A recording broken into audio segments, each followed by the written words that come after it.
Good evening. You are all very welcome to this evening's 120 Dublin Stories with Santa Rita and the Little Museum of Dublin. Now, my guests this evening, we've got Elaina Ryan, the CEO of Children's Books Ireland. Delighted to see you here. Thank you so much. It's a pleasure. Thanks a million for having me. Thrilled. And our other guest joining us this evening, this is perfectly curated.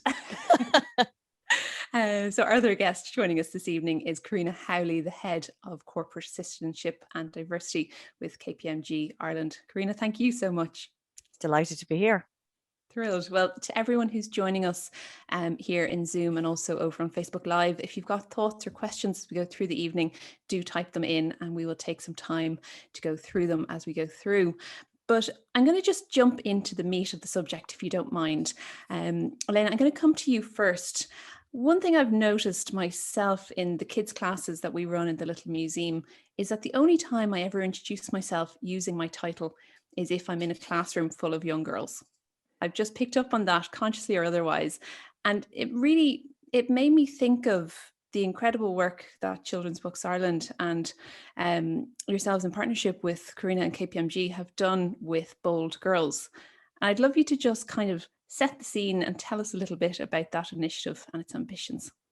I would love to. That's a great idea. And I love that you're doing that. And I think it echoes a lot of the movements that, on social media, there are a lot of women with doctorates who are insisting on that title being used. And I think they're just right.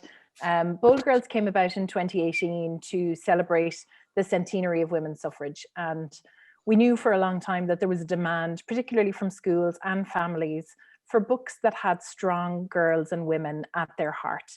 And we also know that, in what some people term a pink economy, there are a lot of women working in children's books, and we wanted to highlight the incredible artists that we have in Ireland. So we came up with a reading guide called Bold Girls, which was supported by a huge campaign that just grew legs because there was such an appetite for it.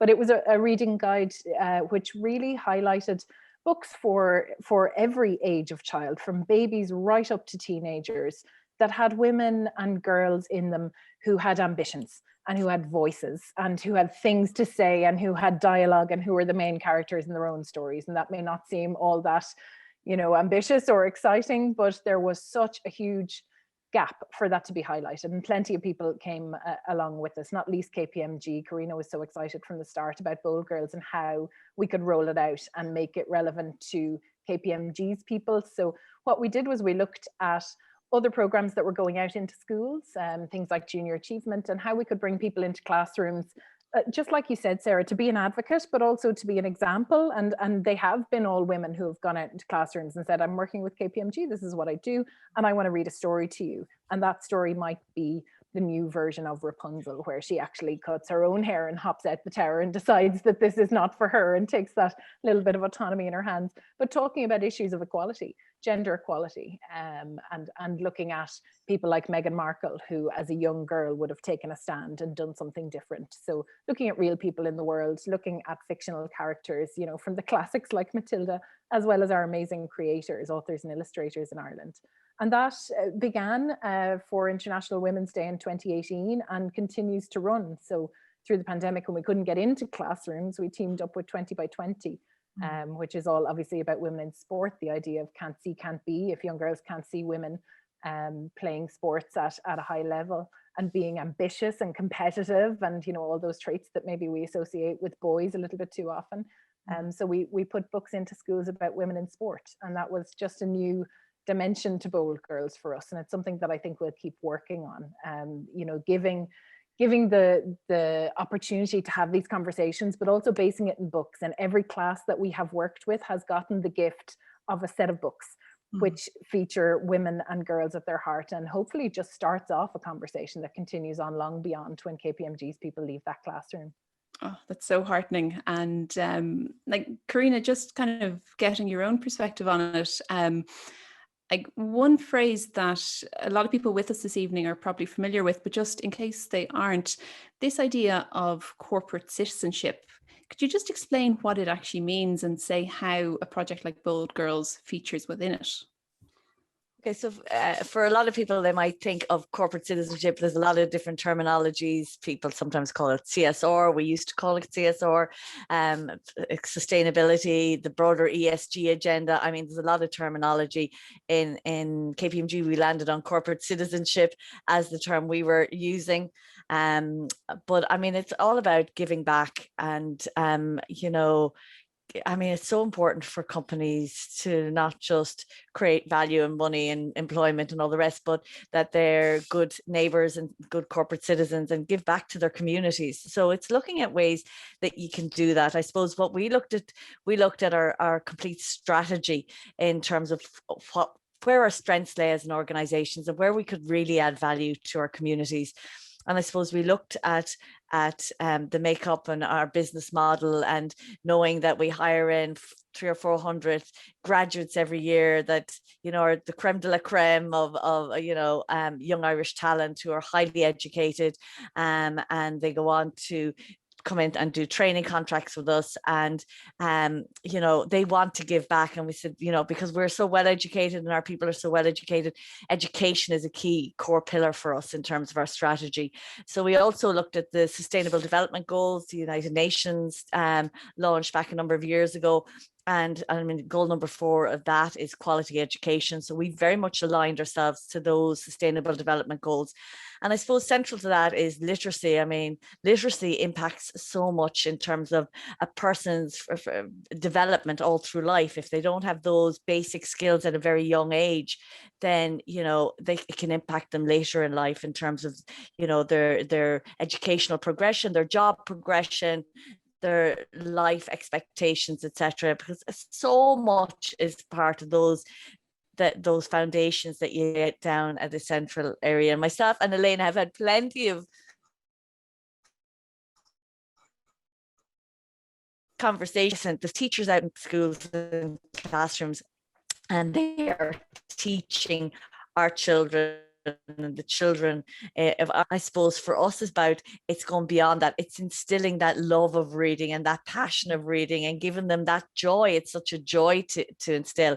But going back to the question of corporate citizenship for us, it really is, we're all about skills-based volunteering, and, you know, giving time, and have very busy jobs in KPMG, but we really encourage them to take time out of their busy schedules and engage in these type of initiatives. Bold Girls really ignited the imagination of our people. It's a very simple concept, and when you point out that the facts, and they're really stark, that women featured so little in some of the greatest studies and books in the world, and that they only had small speaking parts. And I was laughing at the Meghan Markle, and I love the video of Meghan Markle taking on Unilever and addressing why should always, at a very young age, writing a letter to the president of Unilever saying, well, why are you targeting at women washing the dishes when it should be everyone? Why should it be a women's task? And I love that. But then she goes on to be a princess and are, you know, into royalty, and so many of the girls' books are focused on princesses, and we want women. So how many princess roles are there in real life? Very few. And actually we want women to aspire to be rocket scientists or astronauts, or jobs that they're not, that maybe are typically seen as male or aspirational male jobs. And that was what like really engaged me in terms of Bold Girls. It really was. And I love the term. What excited me was I love the terminology Bold Girls, because I know in an Irish context that's kind of like, oh, you're bold, you're naughty, you're now, whereas in this context it's about being bold and brave and absolutely courageous and aspiring to be whatever it is you want to be in life. And that's, I just loved the name. I thought the name was spectacular. There is something kind of, it's provocative in the best way possible, and I think that in itself kind of, it piques someone's attention and kind of makes you immediately want to know more. And so I guess kind of, if you look at what Bold Girls has achieved to date in terms of kind of putting a face to the experience, is there kind of one standout memory that sits in the front of either of your minds when you think about a student that you've engaged with, or a conversation that has been had, that really showcases to you what initiatives like that actually managed to accomplish? I think there have been quite a lot. And the image that sticks with me is actually the launch night of Bold Girls in the Long Room in Trinity. And the Long Room is a stunning library that everybody knows, and it's really iconic, and it's lined with busts of men who are the great thinkers of the Western world. And the initiative was launched in February 2018, and I came in from maternity leave with my daughter, who was born on the 5th of February. So she was 2 weeks old. And this was her initiation into the world of children's books, and, you know, bringing her there to meet our speakers, our laureate, my team. You know, Children's Books Ireland is 11 women at the moment. It was slightly fewer at the time. Karina, as you can hear, is a very passionate woman and a reader who drove this initiative forward in KPMG. Nora Patton was speaking that night. She is an astronaut who is studying in UL and is set to be the first Irish woman in space. And, you know, we were celebrating all the Bold Girls who were the artists featured in that guide: Sarah Webb, Celine Kiernan, Siobhan Parkinson, Yasmin Ismail. There are too many to name, and they're all extraordinary. And that moment where I just thought, you know, this is, you know, she won't remember it, so I won't remember it, but it was a really big moment. And Sarah Fitzgerald was there with her mum. And Sarah Fitzgerald has been an ambassador for Cruinniú na nÓg, for Irish Book Week. This year, she was the KPMG Children's Books Ireland Young Judge for our awards. She is still in secondary school, and she's an extraordinary young woman who has put a focus on reading and the evidence that shows what reading does for young people. And she was there with her mum. And I just thought, this is amazing. What a collection of women. What a world to be bringing this little person into. What examples. And how brilliant that, you know, this teenager has come with her mum from Kinsale to lap up this atmosphere, to take this guide away, to talk to her peers about this. And it just felt like change was happening, and that it was the beginning of something. And it is only the beginning of something. You know, we never expected for it to go on for as long as it has, and for people to still want to talk about it, and for it still to be, you know, a thing where parents are drawing on the guide and teachers are using the resource pack in schools. So that was probably kind of the most moving moment of the beginning of the campaign for me. No, I was just going to say, I suppose one of the things I would say, I mean, anyone I've talked to, it just really resonates with them. And I suppose it was later in 2018 when I was over in Lisbon and we were having a global meeting of my counterparts from around the world. And, you know, I said, listen, can I get 10 minutes in the agenda? I just want to talk about a new initiative we've just launched in Ireland. And listen, it was a few slides that talked about, you know, where the concept had grown from, and, you know, the studies that have done. And so many people went, oh my God. Like, I mean, it was US studies I was quoting. This is a global issue. It's not just an Irish only issue. This is something that really resonated with them. And so many people came up to me afterwards and said, I'd love to get the material from, you know, we could adapt it locally because it just makes sense. And it's just such a simple idea, and using your people to kind of carry the messages. So Mexico and Brazil and China, we shared the material with them, and they rolled out local versions in their own communities. And that just shows how powerful, you know, that it's just not, it's a global issue. But it also shows that if you find a clear way to address an issue, that it actually has the ability to grow legs and to expand. And as you said, that's something that begins in Ireland, finds its way into countries and communities around the world. It's amazing. I really can't commend you enough for what it's accomplished, and by the sounds of it, it's continuing to do. And it was lovely actually that people took ownership of it. So in Trinity that night, there had been a talk from a scholar who was over from Oxford. There was an exhibition organised by Dr. Pádraig White and his colleagues in his department, and it was all around women's texts in the Pollard collection of children's books, and those are being exhibited up the centre of the Long Room. You know, which felt like a statement. You know, the National Women's Council got behind it. There was media coverage, festivals put on Bold Girls events, Dubray booksellers wore their pins while they were book selling. You know, it had all sorts of dimensions, and I think that's the best thing, where somebody will just, groups will take ownership of it and go, yeah, this means something to us and we're going to do something about it. So it wasn't just our little project in our little bit of the world. It felt like it was everywhere. And actually, kind of on that sentiment of people taking ownership and kind of getting involved, like, what is, tell me a little bit about what we know about the impact on children, or sorry, what's my question here? For adults that have reading and a love of books brought into their lives at the early stage, what impact does that have on the adults that they become? It has various impacts along the way. So when you look at that kind of first 3 years of life, that 0 to 3 age group, it's fundamental in vocabulary development. Oftentimes we promote it as a way of kind of encouraging secure attachment. It's that moment, that closeness, that building up the family, which is not necessarily our remit, but you know, it's something that's essential for every child, for them to feel safe and secure as they grow older.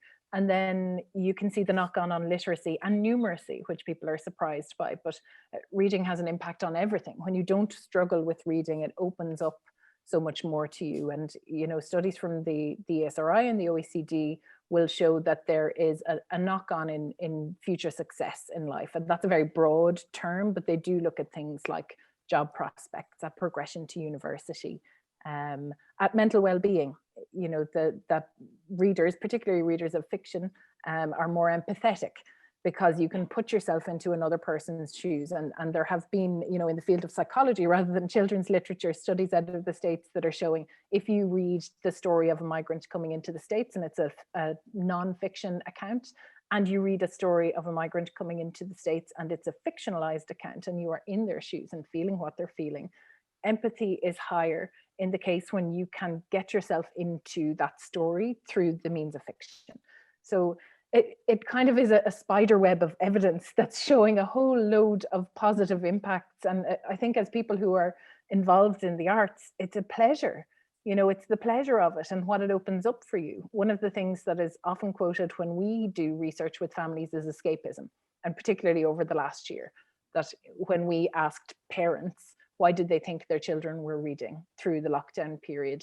A lot of them said it's an enjoyable pastime. They were passing the time, you know, because I told them to. But the thing that came up over and over was escapism. And particularly, it was about 25% of people said that overall, but it was up to 1 in 3 when you look at the age 7 to 12 and 13 to 18. They just wanted to get away. They wanted to be somewhere else. And I think that's something that will resonate with a lot of the adults who are listening to us tonight as well, you know. Yeah, I think that first person perspective in terms of the kind of the evoking sense of empathy is really interesting. And it's something that actually even say museum practitioners and people who are storytellers in other aspects of the arts perhaps have opportunities to kind of, you know, borrow and learn from, shall we say. Certainly. And then, like, Karina, as you've kind of you've mentioned that education is really one of the key pillars at the heart of the work that you do. But when we look at the work of KPMG Ireland, KPMG on a global sense, you know, the scale and the impact of your work is really quite staggering. And I'd love you to kind of take a moment to kind of give us a sense of some of the key problems that KPMG has kind of identified and is responding to through your various initiatives. Okay, so, well, I mean, as I mentioned, education is key, and Bold Girls is one of a long list of programs that we support in the education space because it is one of the key pillars for us. So things like we do a range of initiatives here in Ireland in terms of we do Time to Read, which is a program with business in the community targeting 7-year-olds. And again, it's not teaching them to read, it is instilling that love of books, and it's that one-on-one time with, I mean, any of the initiatives that we run would be with disadvantaged schools, so JESH schools. So our people, again, I mentioned skills-based volunteering. It is about using, we're not into just writing a check and sending it off in the post. We're looking at really engaging our people because we see that as being more valuable than just giving money, and you know, sitting down one-on-one when some of these kids, just their family setups for whatever reason, they may not get the attention at one-on-one, and having a young adult be able to do that with them is so powerful, and they so enjoy it. And I suppose it's a break from the typical school day and being in the classroom, and they getting to choose a book and talking. And as much as it is about reading the book, a lot of the time it's about, oh, why did you pick the book, and having discussions around it and talking about the illustrations and talking about themes in the book and discussing the characters. I mean, there's so much more to a book than just reading the words on a page. So that, I mean, we do time to count. I mean, numeracy is obviously hugely important. We're a professional services firm, so we do tax audit, consultancy. So numbers are important to us. Our people are very good at numbers typically. So I mean, time to count is a very engaging program. And again, it's about engaging 7 and 8 year olds at that kind of tipping point age where you're making maths fun and it's not seen as a hard subject or difficult. I mean, we do accountancy grinds with Larkin College. So again, another JESH school who only introduced accountancy in the recent few years, and they needed help because their students had never taken it to leaving cert level before. So our people were providing one-on-one tuition. We work with the National College of Ireland on their early learning initiative. So that's kind of very young kind of after schools programs for 4, 5, 6 year olds. And again, it's looking at the literacy and in keeping them engaged in school. We do such a range of activities. I mean, we work with junior achievement and have our people go out and work with them. There's a million different programs. I mean, there's just so much. Again, they're very specialized. We work with YMCA and their students on Ainger Street in terms of providing study plans and guides. We, other things that we do in terms of looking at the makeup. Again, it's looking at the talent in our talent pool. We have very well qualified people, as I mentioned, but we were approached by business in the community. They have an EPIC program. So people coming into Ireland from immigrant communities who maybe have a business or financial qualification from their own home countries, but they're doing much more menial jobs when they come here because they find it hard to break into employment. So we do a mentoring program with those people to help them, like maybe CV preparation, interview skills preparation, developing their network, making introductions, maybe advising them on maybe a training program that they could do as a stepping stone into employment. And that's been hugely successful. And we've been doing that since 2011. We started last year in the pandemic, looking again at a broader group of people beyond people from immigrant communities, but maybe return to work women or people who have fallen off the career path. It could be addiction issues, homelessness, incarceration, and them trying to get back into the workplace. And we would provide a career buddying program with them as well in terms of CV prep and interview prep. So like there's a huge amount that our people can give back to because of their experience and their qualifications and their expertise. And we try and tap into that. It's really inspiring. And it really, from what you're describing there, it sounds like you're giving people opportunities to be seen and to grow their confidence themselves with support system. Exactly. And I suppose you really have to look at, I mean, a lot of our people come from very privileged backgrounds, and they really value, like when I send, it's funny, I always say when I send an email out looking for volunteers for a range of programs, like within an hour, I've got 90 emails in my inbox. I never have an issue in terms of trying to fill, because people do want to give back. They want to feel they're making a difference. They don't want to just have a good job and earn a good living.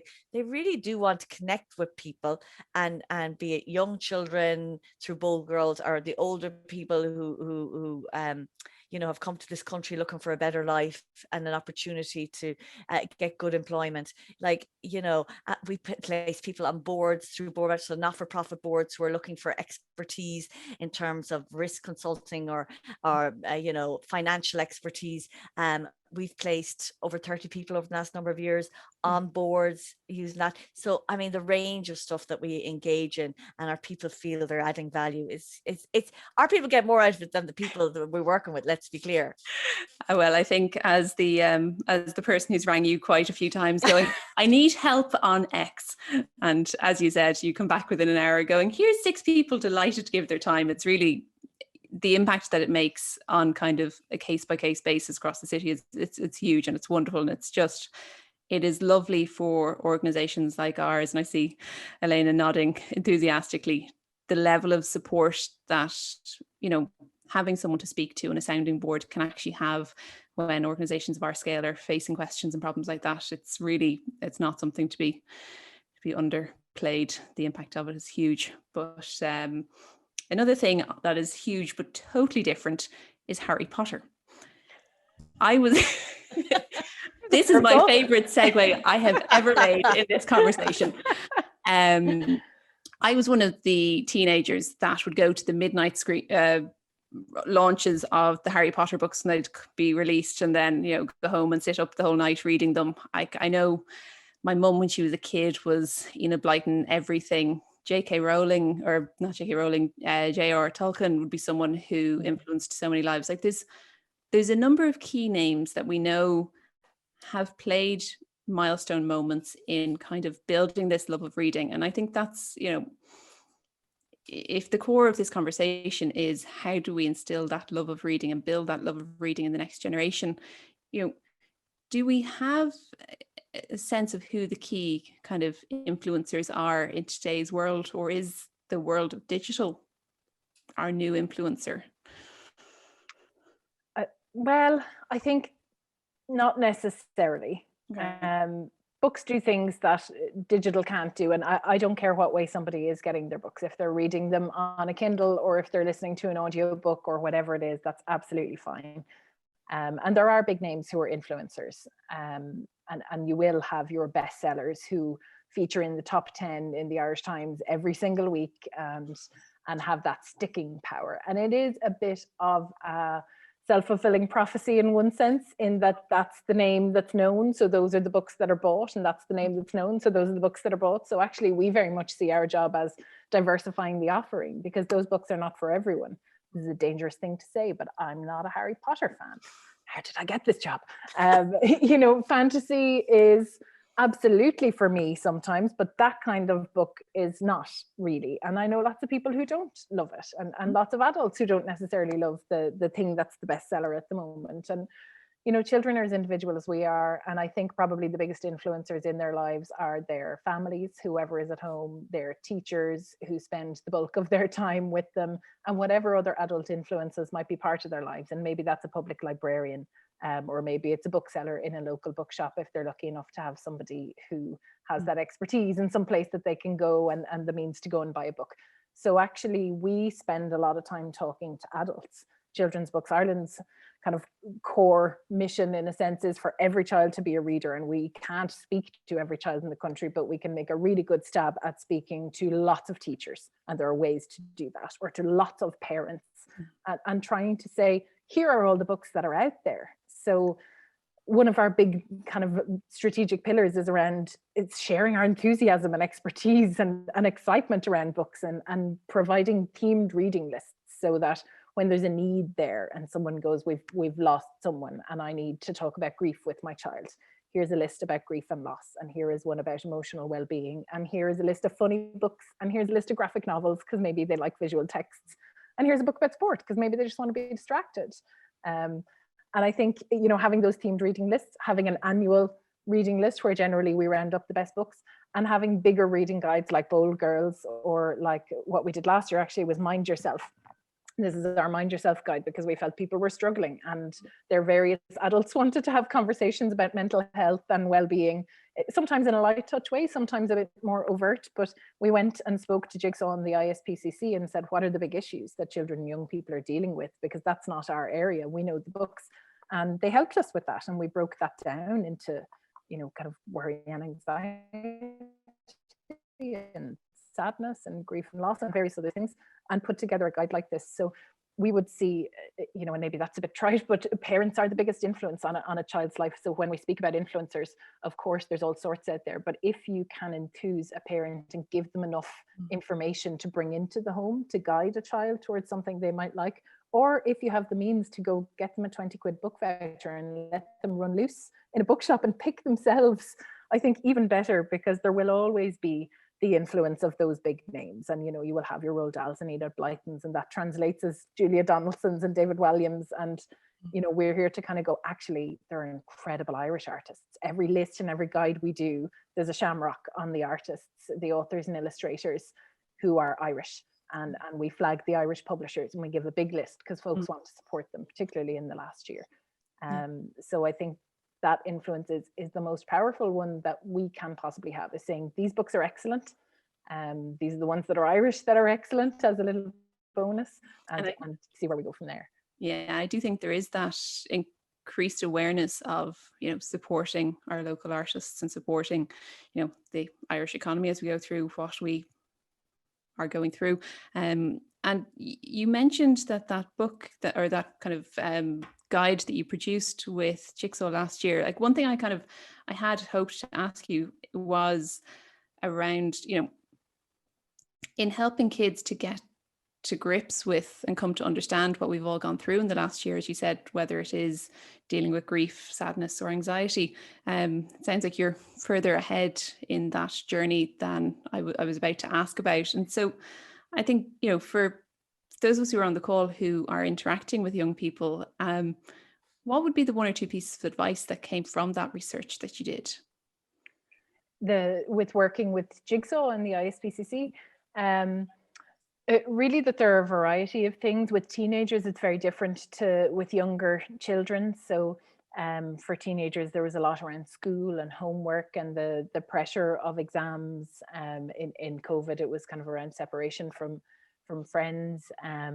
For younger children, there are different issues that come up, and that's why we wanted to make a guide that was very much from 0 all the way up to 18, because, you know, we start at the bottom end with tantrums and books like Red, Red, Red by Polly Dunbar, which is very much like, I just cannot cope with all of this external stimulation and I am going to have a meltdown. And then, you know, up the top end, you have a whole lot, which it can be about, you know, confidence or living with a lifelong condition or losing somebody. And I think what we learned from them was that it's not one size fits all, and that we were calling this kind of a first aid kit for worries. So, you know, if you need a plaster on something and there's something that you want to talk about with a child in your life, go and use this. But obviously, if there's something more serious, services like Jigsaw and the ISPCC are there, and your first aid kit is not going to help with that. Yeah. But I think the takeaway was that it's going to manifest differently for every child, and that we needed to be as broad as we possibly could, because somebody who I suppose is experiencing isolation after having a great teenage life versus somebody who's maybe living with a condition like cystic fibrosis and is at home all the time regardless, or is experiencing that kind of isolation regardless, is going to need something different out of this. And I think there is a story for everybody. You know, most folks will find themselves portrayed in a story, but they will need a lot of help to find themselves sometimes. They might not be the ones that are on the shelf when you walk into the big bookseller. And that's where the influencer job comes in, to try and provide people with a bit of a roadmap for finding what it is they need for their child. And I guess it comes down ultimately to the point that we are all unique and separate individuals. And like, Karina, like, I know part of your work in KPMG is around diversity. And you know, when we caught up earlier this week, you'd mentioned a book called All Are Welcome that you really enjoyed. And I know, like, a word we're talking about a lot in the Little Museum is this idea of feeling that you belong, or feeling belonging.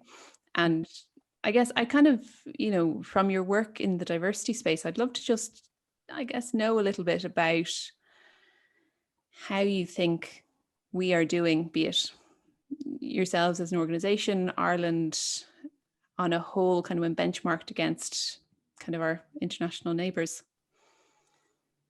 Oh, listen, you know, the diversity area is so big and so topical, and you know, I definitely think there's, you know, different challenges in different countries, to be honest with you. So I think, you know, the challenges we have in Ireland are very different maybe to the challenges they have in the US with the Black Lives Matter, and maybe, you know, police killings and just the horrific stuff and George Floyd stuff that bubbled up last year. And it's going on day in, day out in horrendously in America. And we're lucky we don't have that sort of challenge. But we have our own challenges. It's and our demographics are different in Ireland compared to, you know, maybe bigger, more multicultural countries. You know, it's so important. And I suppose we a lot of organizations will call it diversity and inclusion, and we actually opted to brand ourselves inclusion and diversity, because we felt inclusion is the more powerful thing. You know, I mean, diversity, you know, is the noun, But inclusion is the verb, and it's the active inclusion, and it's that whole thing about the difference between invited to a party or being asked to dance at the party. And we think being asked to dance at the party is more important than the invite to the party. So that whole inclusive thing is so important. And it really, and everyone has a role to play in that in every organization. It can't just be, oh, the leader says it's X, or it's come from the ground up. I think everyone has a role to play in terms of making sure their organizations or their workplaces or the organizations they're involved with are that inclusiveness is paramount, and it should be central. It shouldn't be an add-on. It just is something that bubbles up, and it's that sense of belonging. I'm hearing it more and more, that people just want to belong. I mean, it's Pride Month this month, and so it's an important month in the LGBT plus calendar, and there's something we've been working on, and it's been a series of personal stories. So taking some people who work within KPMG and talking about their stories, and I only saw the first cut today, and gee, they were so moving and so powerful, and they talked about the challenges of growing up and maybe not being able to be themselves, or being bullied at school, or and every story is different, like any one of us. We all have individual experiences, but they were very authentic, and they felt so genuine, and oh my God, it was so powerful. I just felt it was so powerful, and it's getting more of these stories, and talking about the different challenges we have, be it with a disability, whether hidden or obvious, be it cultural differences that we face, be it having to hide yourself. You can't feel you can bring your whole self to work, by admitting that you're a part of the LGBT plus community.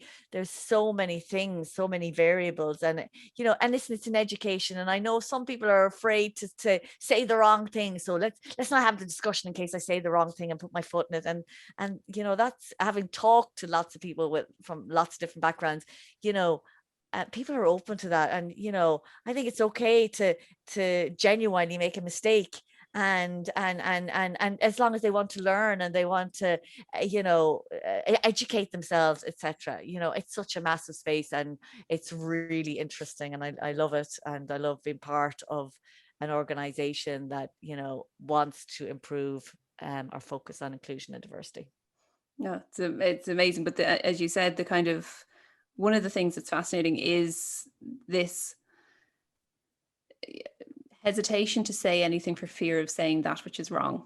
And I think that's something that we all experience in aspects of our lives, and kind of, I'm sure we all do have moments where we are the person who is scared to say the wrong thing. But just in taking my opportunity, I will just mention that actually Fiona Brennan, a colleague of mine, has built a series of events with Dublin Pride that we're going to be launching. Actually, the first event is tomorrow, so they'll be up on our Facebook Live feed. Fiona might not so subtly pop the details into the chat function here if anyone wants to join us. But I think, as you said, kind of we need to be having the conversations. And I see Ben wrote in saying, it is the opportunity for people to be brave and to be themselves, regardless of the people and the environment around us. I see a lovely question that Sarah Webb has asked. Sarah's wondering if any of your, actually to Karina, if any of your staff members who got involved with Bold Girls and the awards, if they themselves might have been inspired to write a book or to consider doing something. No, that's a good question, Sarah. No one's challenging you on being an author, not that I'm aware of. No, certainly not that I'm aware of. It was funny because we obviously are the title sponsor of the Children's Books Ireland book awards, and it's something that, again, we've really tried to engage our people on.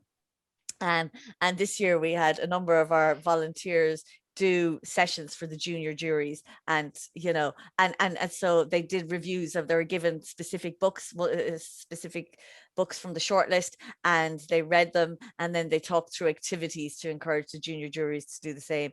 And oh my God, the passion that our people had in reading children's or young adults books, and like the feedback we got was absolutely amazing. So I know we inspire our people. They love doing this sort of activity, but no, I do not believe we have managed to get a writer out of it yet.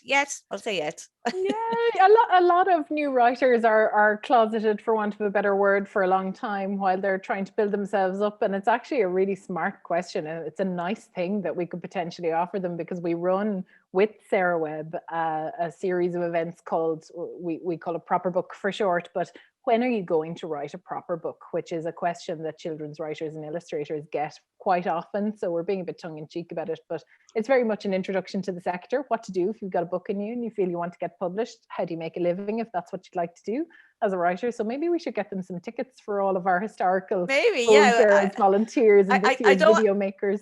I don't want everyone rushing. It was like sometimes when I do things in the classroom, I'm afraid everyone will want to leave KPMG and be teachers. I don't want it to, like, we need our employees, our staff doing the good work. If I encourage them all to go and be writers, I might lose them all.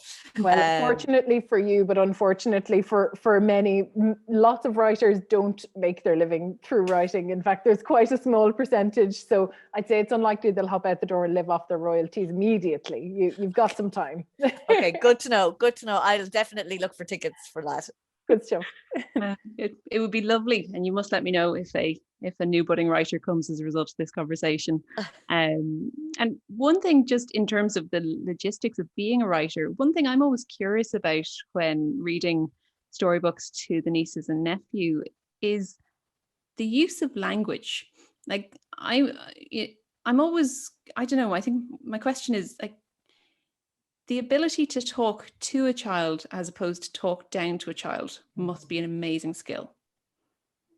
Yeah, and the younger the child, potentially the bigger the skill it is. I think children's writers are extraordinarily respectful of their audiences. They know how they work, and you know, the language for teenagers is maybe a different conversation around language, but the language in picture books, when you look at somebody like Chris Hutton, whose piece is here and who has an exhibition in your neighbour, Molly, the Museum of Literature at the moment. Chris has, you know, maybe 60 words in his books, and they're repetitive. So something like a book like Shush, We Have a Plan. It's ready 1, ready 2, ready 3, go. And it's repeated over and over. Shh, we have a plan. And kids get that.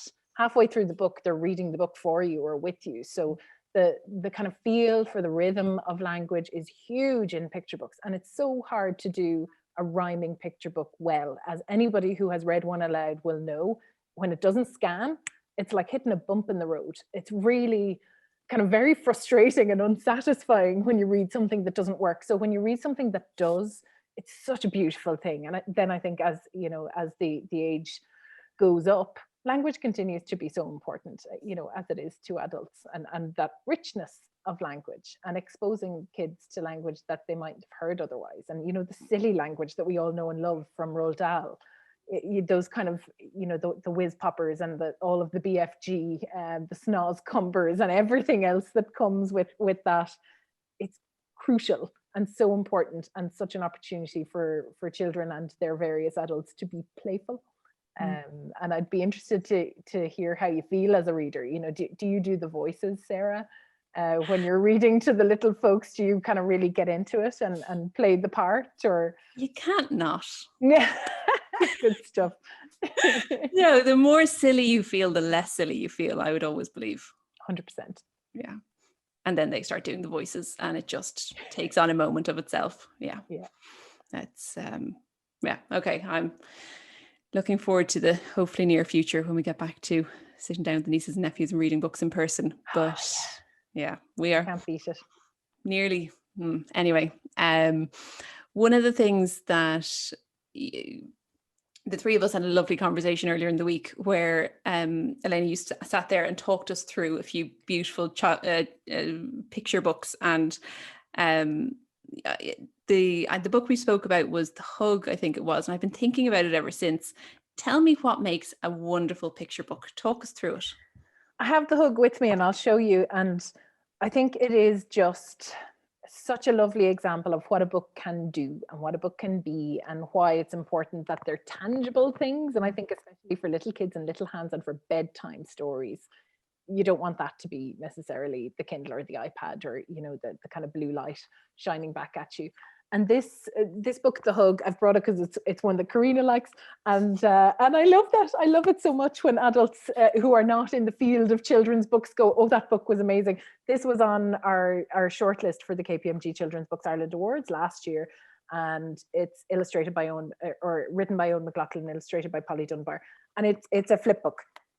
So you read it both ways, and I won't read it to you, but it's the story of a turtle who just wants a hug, and nobody really wants to hug him because his shell is a bit hard, and a hedgehog that just wants a hug, and nobody really wants to hug him because he's a bit spiky. But it reads both ways. So you read this story, and then they meet in the middle. And it's this whole big, beautiful spread. And I think that is so gorgeous, because immediately you read one story and then you have to flip it and read the other story. You can never get away with reading just one side of it. But it is really tactile, and it's really attractive as well. You probably can't see, but there's a gloss varnish on this, and it's a super matte finish, and it's really a lovely thing to hold in your hand. And for little kids, that's really important. And the illustrations are huge. We spend a lot of time talking about illustrators and the extraordinary work they do. And it's not just drawing pictures of the things that are happening. It's bringing characters to life, giving them expression, and often telling a different story. So the other book that I brought this evening is called Meep, Ceann Gaeilge. So this is written in Irish by Myra Zepp and illustrated by Paddy Donnelly. And in this book, the text is doing something completely different to the pictures. And those are some of the best books for small children, because while they can't read, they can read the pictures. So you are saying, you know, went off to space and she was sent by the scientists to find the aliens, and there were no aliens.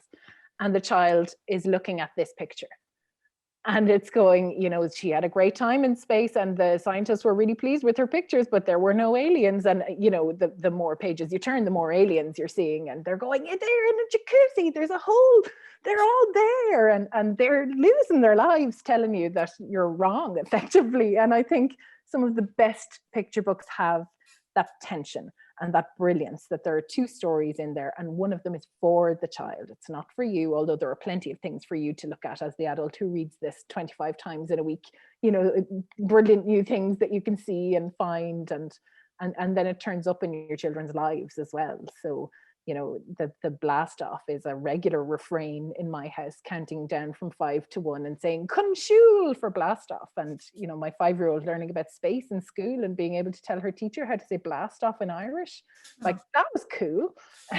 So they're learning things, they're picking things up, the enthusiasm for it is there, and those images, I think, for the very youngest, and you know, not to phase them out as we get older either. To go with the comics and go with the illustrated things, and not be seeing it as a progression that you have to get rid of the pictures. They're for everyone. Yeah, but it's kind of this double entry where there is, you know, there's a narrative that's there for the children to unpack is amazing, because it does mean that, you know, they're empowered to actually find something and to bring something to the conversation. And it comes back to the bold girls and this whole idea of actually building confidence, enabling them to kind of, oh yeah, no, it's, I love everything that you collectively are doing. I just think it's literally the future, but it is just so gorgeous to just get the opportunity to sit down and listen to. And like, as you've both touched on the, together you've worked on the KPMG Children's Books Ireland Awards, and obviously, Karina, my understanding is that KPMG became title sponsor this year, and then COVID-19 had its own plans as to the way the world was going to go. So how was the experience of building a partnership around the awards while dealing with a pandemic? What was that experience like? It was a challenge. I suppose the one good thing, we've been working with each other, myself and Elaina have been working with each other for a number of years, starting, you know, with World Book Day, going back a number of years ago, and then obviously Bold Girls. And then when Elaina came to us with this opportunity to be title sponsor, we really felt it was a good fit. We were on the lookout for something that was national, so cross-border, north and south, because we were an all-Ireland firm with offices in Belfast, Cork, Dublin and Galway. And then obviously it ticked the box in terms of literacy, in terms of education. It was just a really good fit. So we became title sponsors in 2020. We had the shortlist event in Belfast on the 8th of March, and then everything shut down on the 12th of March.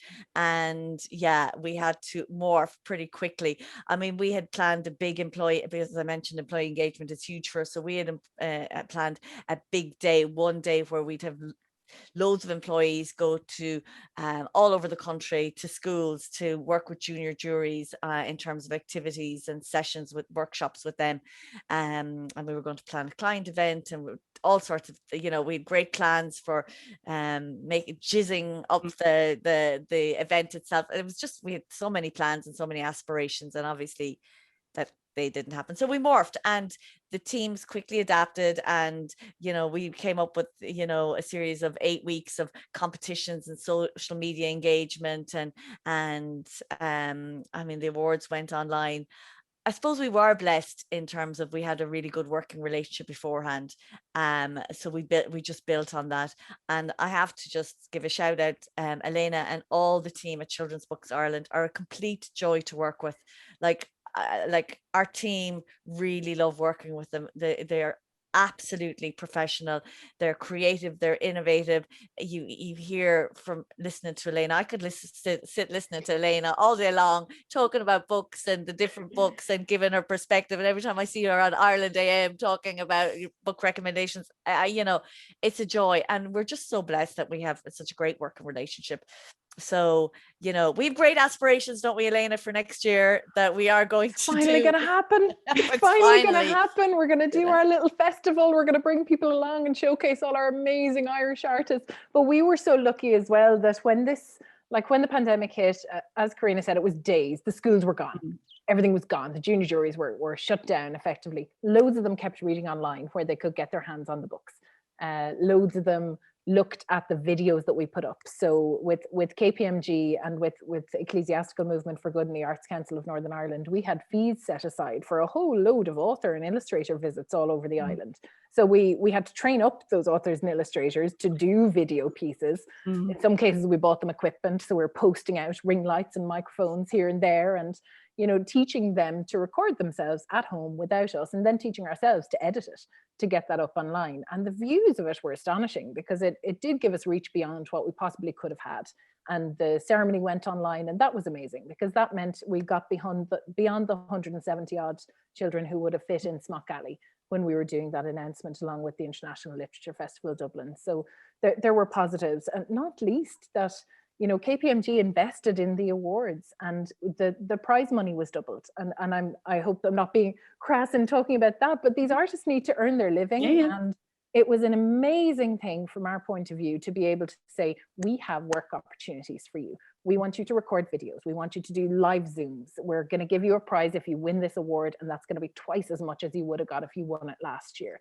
And the awards were worth about €24,000 to artists last year, across the whole gamut of prizes, paying them to be judges for the competitions. And that's a small project in the bigger scheme of supporting artists. But one of the other things that KPMG did on top of the awards was to invest in buying books for children for Christmas. And that was something that kind of came out of nowhere. In a sense, we have been giving books to children in various ways, Bold Girls being one of them, into the classroom, and lots of other sponsored partnerships where we go out and plug the gap that's left by the lack of school library grant funding. And at Christmas time, KPMG came to us, or we came to them and said, we're doing this thing. We're giving books away to kids, and the Arts Council has got behind us. And we're going to give away 2,000 books. And they got on board and allowed us to give away a further 3,000 books. And that then encouraged Toyota to get on board with another 2,000 books. So that was, 8,000 books going out to children in homeless services, in direct provision, in women's refuges, parents, kids in the ambulance who just kind of really needed to not be thinking about the next hospital appointment, kids who just really needed cheering up after a rough year. And bringing us up to 18,000 books that we got to give away last year. So that from KPMG was extraordinary, because it was on top of all the other, investment that they'd put into the sector in a really rough year for artists, and in a year that readers, lots of them didn't have access to the library, didn't have access to the school library, didn't have access to books anywhere else, or a culture of reading at home. And that made a huge difference when we got the testimonials back of people going, this is the first book they've had to keep and write their name on and stick it under their pillow at night time. Like, that's an amazing gift for KPMG to get behind. It's inspiring. It really, really is. And I think, you know, as you've said, Elaina, I think for organizations like yourself and indeed us in the Little Museum, when companies choose to stick by and to make something really good and important happen at especially a very difficult time, like, it really, the value of it can't be understated. And I know kind of KPMG have been supporting us in the museum for years, and it's made a huge difference to us. And indeed, this series is something that came about from Santa Rita was due to launch a lecture series with us in the museum, I think about a week or two before the kind of the beginnings of the pandemic began. And, you know, it was a, we'll stick by you, let's figure something out. And this has ended up being, you know, one of the joys of an otherwise strange year for me. And it's been so heartening to have people with us every week. But we're kind of coming up to the hour. So I kind of want to end with maybe a slightly mean, bold question. Go for it. But we bookend. We started with bold girls and we end with bold questions. When both of you think back on your own lifetimes, do you remember the moment that led to your own love of reading, or a book that's left a lasting impression on you? I'm going to go first because Elaina is going to have a huge thing. I'm going to give a very like I don't think one book, but certainly Enid Blyton and, you know, Mallory Towers and you know the famous five, you know, those sort of books of adventure and the girls all in boarding school and midnight picnics. And, you know, I'll never forget a midnight picnic because they used to have, what was it, like cold meat or something meat sandwiches. And I remember thinking, that sounds really exotic. I remember getting black pudding raw and mushing it up onto a sandwich, thinking I was emulating them from but like, you know, that you just grew up in those, you know, I think of Anne of Green Gables and I mean, you know, Pippi Longstocking, those sort of, I don't know. And again, like when I think about it, a lot of them had real strong female, like, you know, Anne of Green Gables and Pippi Longstocking were strong female characters, just as I'm saying the names now. I hadn't thought about it before. Yeah, totally inspirational to me. Now I'm sure Elaina will have far better answer to this question because she is a book expert. No, I loved all those books, and I think it doesn't matter what the book is, it's that they were around. And, you know, I can't remember a first memory because I think they just were always there. And I've got pictures of me being tiny and reading books and having annuals. I loved annuals. Whether that was the Beano or the Dandy or whatever it was. I was a library member, and I see somebody has asked us a question about the library. Barbara saying she didn't feel comfortable or welcome at her local library, and we're really conscious that a lot of people don't. And tomorrow we've got a photo call in Limerick libraries to relaunch our book seed program now that that's back up and running, and it's a baby book gifting program, you know, with the aim of going, it's never too soon to read to your child. Yes, they're 3 months old, here's a book for you. But also come to your library because it is for you, because it is for everybody. And I think sometimes you do have to build a bridge and really kind of someone like the public health nurse who's giving out book number 1 and number 2 saying number 3 is at the library and it's for you and you can go and get it, and they really want you to go and do that. So building that bridge of trust. But I was a library member and I made my own library at home. So I didn't have glue in the house, so I made a paste with flour and water, and I cut up bits of the backs of copybooks. My front pages were always falling out because I took out the backs, and I would stick in the little kind of holder that they used to have and the paper. And I still have some of those because my kids now are reading my Beatrix Potter box set, which went from me to my sister to my kids, and will go to my sister's little girl as well. And I'm looking at my tiny person writing because that's what I wanted to do. I thought I'd have my own little library at home. So I think for me, the library actually was really formative. You know, there wasn't a ton of money around to buy a ton of books, and we're really conscious in everything we do at Children's Books Ireland, you know, that different circumstances for different people, and the libraries are so fundamental and so different now to what we might remember them as, particularly if there are negative connotations. You know, the kind of stereotype of the shushing librarian, I think, is dead and gone, and in many cases wasn't there at all. But you would hope that libraries now feel like welcoming places for little folks to go right from the very start. So that is a long answer. You're quite right, Karina. But and no kind of immediate moment, but I think that's a good thing. You know, we're always telling parents and families and guardians to just have the books around the house and have them there, and they become kind of the norm. And I think that's the best that you can hope for. Yeah, and it is the intergenerational piece of books being handed down and these shared experiences, and it's I would dare say our ambitions and yours are not that separate when we actually unpack it. But definitely, this hour has felt like a breath of fresh air. This has been absolutely just happy and delightful, and I really sincerely thank you both so much. I have such a hunger to go and read more children's books than I ever have in my life, which granted is not a huge number, but there's from today onwards. Brilliant. But to everyone who's been here with us this evening, sincerely thank you so much. To Elaina Ryan and Karina Howley, this has been truly a delight. So thank you both so much for taking the time. Such a pleasure. Thanks a million, Sarah. If you need recommendations, give us a shout. Yeah, I'll leave that all to Elaina. She's the recommender. It's been an easy, breezy hour and lovely to engage on a topic I'm passionate about too.